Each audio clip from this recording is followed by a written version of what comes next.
we got? Carolina Next Gamecocks? South Absolutely. And that's another team who didn't do too well this weekend. I didn't get a chance to watch the game, but you know it's always low-key beef when you got a SEC team versus an ACC team. That's a team that went on the road and lost last week against an old goat. What's the guy's name that used to sit in the booth and used to be the coach at Texas, and he's returning to his alma mater as a coach. North Carolina, they beat Mac Brown. They lost to Mac Brown last week. Right. But anyways, we'll break it down. Go ahead and lead it off for us, my man, if you want to. South Carolina Gamecocks right here. They getting back 6 on offense, 5 on defense. Will Muschamp, great coach right here. Not much you can say about that. And he reaches the 4-year mark right here, I believe, right? Yeah, this 4th year, correct. And you know that's money in the bucket when it gets to that 4th year. But I didn't get a chance to watch the tape of their game. Could have been another one of those things like we just talked about with the team before this one. Is that just one of those spots where you know you go try to get out all your kinks and you walk away with a loss?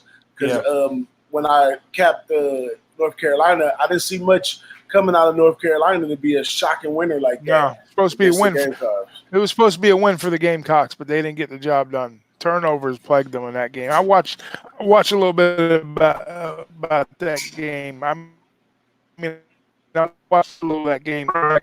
Turnovers, and he threw a late turnover late in the game, trying to pull out the win and turn. Turned it over. So not a good look there. But like you said, a tough. They got caught with their pants down, so to speak.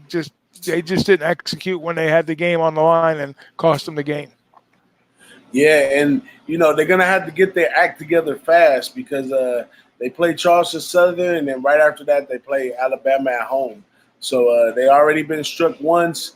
The odds against them to be struck twice, and then they still have to see Georgia, Florida, Kentucky could be tough, and that's back to back. Kentucky, Georgia, and Florida. Now they do get to play few of these games at home. You know, they only have looks like 4 road games for the season left. So they do get a lot of home love, which could be monumental, but that's not necessarily meaning that every team plays good at home. But it could be an angle that could help them out in the long run. But they got to get their act together quick. They played a small school. We'll probably never get a line good enough to take on that game. And then they're going to bounce back and play Alabama. I don't see much. Like we said, in the SEC, you know, as you start going further down the line, it's like an open and shut case. And they've already shown a team like North Carolina, whose North Carolina football program is, I wouldn't say really struggling, but you know they're going through their woes.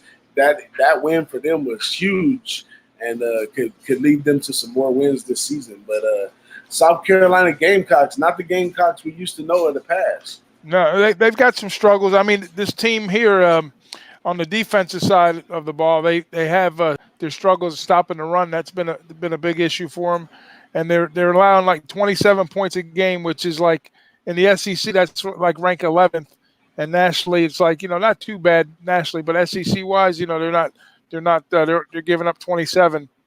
And it's like rank 11th, like I said, and against the run, against the pass, they're ranked 9th, and overall they're ranked 12th. So not a real solid look there for them on the defense. Offensively speaking, like I just told you, Jake Brentley, who's a senior quarterback, he had 54 TDs versus 30 interceptions. Not stellar, right? A lot of picks, and they're getting about 30 points a game on average, passing for like 270 yards. They lose their top receiver, Debo Samuels, and he was a wide receiver / kick return specialist who wound up going to the NFL. So, and then stepping up is Brian Edwards, who's averaging like 14 yards a catch, which is not bad, but and the running game needs a little help.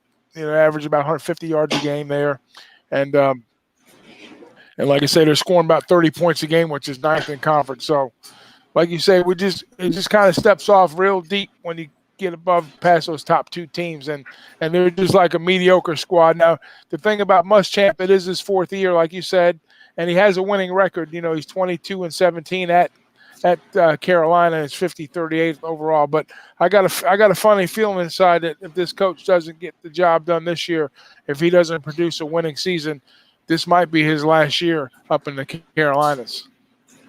Hey, you know how it goes, and this is the development right here. If his players didn't put it in place, but see, being a Notre Dame fan and going through the coaching woes, it's a sad situation because once you take all that time to develop a coach with players for his system, and it all comes together.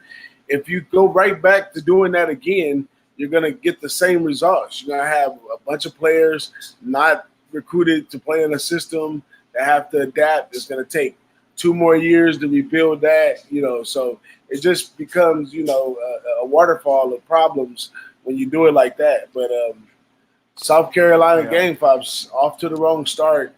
That's all I can say for them right now.